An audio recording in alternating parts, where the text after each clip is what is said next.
one, why are people feeling poorer? That's the key thing to understand. And then we can look at the debasement discussion. Real wages, generally, across the developed world, haven't gone up in any meaningful way since about 1974. And a lot of the gold bugs will argue that's because the US left the gold standard, et cetera, et cetera. That'll have something to do with it.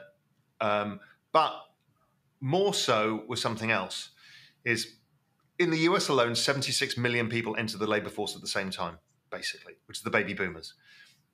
Law of supply and demand said if you increase the number of humans into a labor force, the price of labor is not going to go up. So guess what? Labor was stagnant.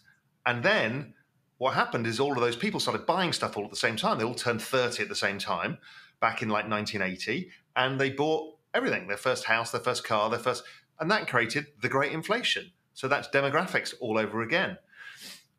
But then over that period, their wages didn't go up, but some goods did. And the wages didn't go up by a second kick in the teeth. And that was in 1996 at 7, China entered the WTO agreement happened that put everybody in a level playing field. So now you're competing with not only with these other baby boomers, but you're competing with everybody around the world. And then against that was the rise of the computer and technology. So you're now competing with the robots and the software and the people in India and the people in China and the baby boomers. And then all these people had the stupid idea of having kids all at the same time, which are the millennials. And now, because of longevity of life and expanding, because of the retirement crisis, having to expand people's retirement age, you've now got the baby boomers, the millennials, the globalized workforce, the robots, and the artificial intelligence all in the labor force at the same time. This is bad, right? This is bad. So wages underperform most things over time. So kind of wages and CPI, wages have slightly outperformed. Some goods, anything technology-driven has collapsed in price. All things like clothing, all of that stuff collapsed in price. But fixed things, because all of the millennials went to school and university, cost of education went through the roof. Because the baby boomers got older, the price of healthcare went through the roof, right? Very quantifiable, understandable things that made people feel poorer because of actually demographics driving. It was not by some evil man twisting the dials. It was actually because of them themselves. They caused it.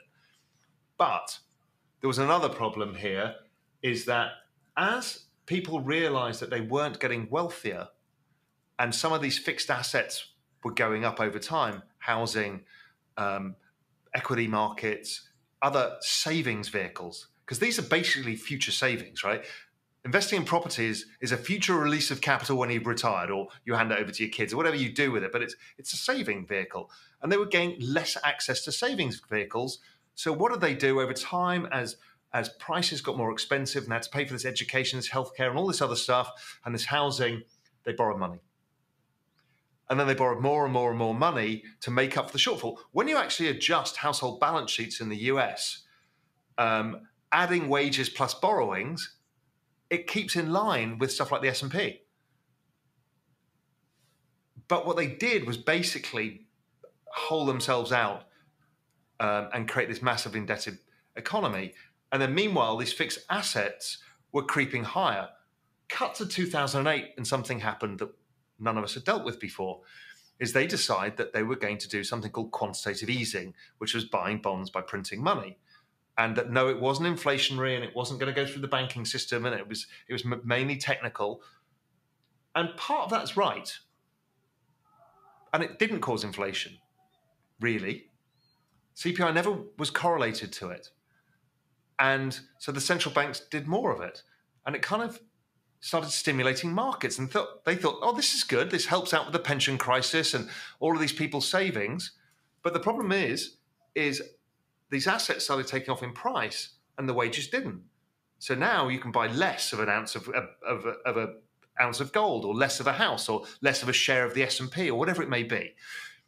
And then they continue to do this. And this continued to happen. And people started saying, it's the liquidity from the Fed flowing or from the central banks flowing into the markets. But when you actually look at the volume in equity markets, It's going down. Participation was going down for the entire decade that this was supposed to be a liquidity-driven market. So where's the liquidity? Oh, it's hedge fund. None of this was true.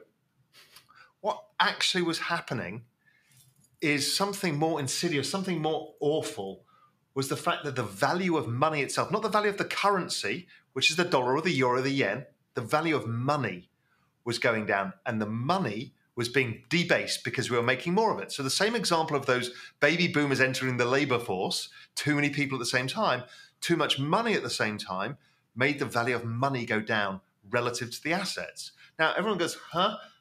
But when you look at gold versus equities, that relationship's as old as both of those markets, goes back 100 odd years, and it's always been kind of in a range. Gold gets expensive, gold gets cheap, equities expensive, equities. We're nowhere to suggest it's overvalued. And then you look at real estate against the same metric, or real estate versus equities, and they all look kind of about right. And then you go, well, everyone's calling this the everything bubble, but we're not seeing this record volumes. It's because they've lowered the value of the denominator. So this is, once you get your head around this, you understand that the central banks have been expanding their balance sheets by about 15% a year, and therefore we're all getting poorer by 15% a year, which is why we've got populism and we're so miserable, because wages are not going to close that gap. So even if wages go up 3% a year, you're 12% net worse off. And then you've got no interest rate in the bank. You can't put it in the bond market. You are screwed. So you just feel like, why can't I get anywhere? And this is why we can't get anywhere, because all the assets are going up in price and the things that are variable, like wages, don't go up. And that's where CPI comes in, because it's variable, because commodities you can make more of and fill supply. There's only some that have more fixed supplies.